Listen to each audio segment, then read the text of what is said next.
Hey fight fans, welcome back to the Fight Book. This is the Indian accent guy back with another episode of Fight News where we take a quick bird's eye view of everything that happened in the past 24 hours in the fight world. Today there are 7 new fight announcements, 2 in the UFC and 5 in the boxing world. Moreover, 3 new champions are crowned outside of the UFC. So without wasting any time, let's start the video. Just like always, we will start it from the UFC fight announcements, and the first fight is added on UFC Rio October 11th card, and it is another heavyweight bout.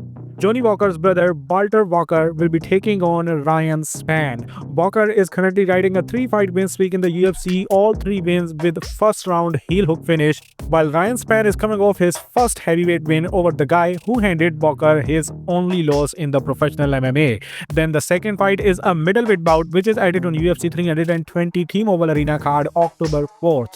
Ramiz Brahimaj, who is coming off back-to-back performance of the night round 1 finishes, will be taking on Austin Vanderford, who is coming off his successful UFC debut where he finished his opponent in round 2 TKO.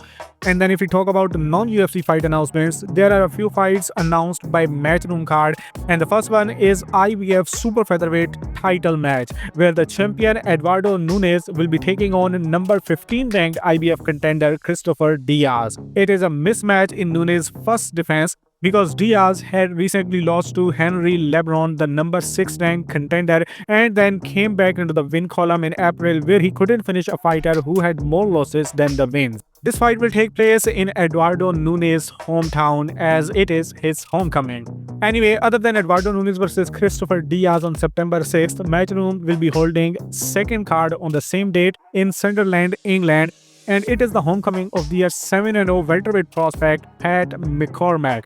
He is currently ranked by WBA at number 8, and he will be taking on WBA number 12 ranked Miguel Parra in the headliner. McCormack is 2-time Olympian, while Parra had lost a split decision to current WBA number 1 contender Shahram Giyasov in 2024, and then now he is riding a 2-fight knockout streak. Anyway, Sandy Ryan will also be showcasing her skills in the undercard. Then the second card that Matchroom announced for October 17th, it will take place in London and will be headlined by Matchroom's 12-0 undefeated middleweight prospect George Liddard, who will be taking a big step as he will be fighting number 12 ranked WBC contender Kyron Conway for Conway's British and Commonwealth middleweight titles. The Queenberry announced a card on October 4th for Glasgow, Scotland, and it is a homecoming of their 17-0 undefeated featherweight prospect Nathaniel Collins, and will be taking on WBC number 12 ranked 20-0 undefeated Spanish Cristobal Lorento, who will be defending his EBU European title in enemy's territory. Then lastly, for September 20th, United Boxing Promotion announced their card in Ottawa, Canada, and it will be headlined by women's junior flyweight title unification bout. IBF and WBO junior flyweight champion Evelyn Bermudez will be trying to get third belt in her collection as he will be taking on WBA junior flyweight champion 6-0 undefeated Sarah Bailey. It is going to be the third defense of Bermudez unified titles, while Bailey will also be defending her belt for the third time. Anyway, other than these official fight announcements in the boxing world, there is one more fight that is building up. WBC interim super welterweight champion Virgil Ortiz and WBO world champion Xander Zayas trade jabs on social media today, and both of them are currently looking for an opponent.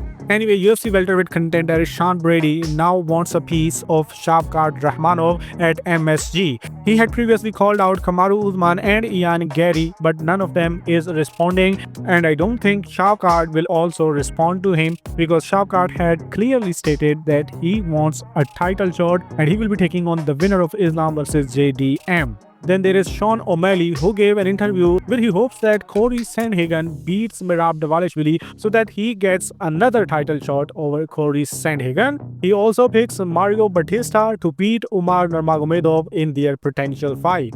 Then Eden Ross revealed that Khamzat Chimaev wanted $700K to get on stream with him. And the guy said $700,000 to stream with Cosma. I never laughed so hard in my life. And then lastly, Rainier the Reader says his wife manages his social media, so if there are her female fans sending picture of their stuff, he advises them to send those stuff via email so that he can see them. And now at the end of this video, let's talk about the results of 3 big events that took place last night. First of all, Carlos Canizales survives a 4th round knockdown to stop the champion Panya Pratapsri in round 5 to win the WBC light flyweight title in their rematch in his own country. Moreover, in One Fight Night 34, Regian Evsel just destroyed George Jarvis in less than 2 minutes to retain his one lightweight Muay Thai title. And then lastly, in PFL show, Moblet Khaibulayev moves to 24-0 and he finishes Pinedo in round 5 in front of Khabib Nurmagomedov for the PFL World Lightweight Tournament. And then in the headliner of the event, Thad Jeans moves to 11-0 and is now PFL World Welterweight Tournament champion. If you don't know, he has had an incredible breakthrough here as he had stepped in as a replacement when Florim Zendelli withdrew from the PFL welterweight bracket, and despite entering the PFL World Tournament as an alternate, he competed, won the tournament and capped it off with a hard-fought win over Logan Storley to claim the welterweight championship and $500K prize. The PFL has a great young fighter on their hands, and that's all in this video. Now you are again completely up to date with the fight world in no time. If you want to stay updated, stay subscribed, share your thoughts in the comment section, and then do whatever you want.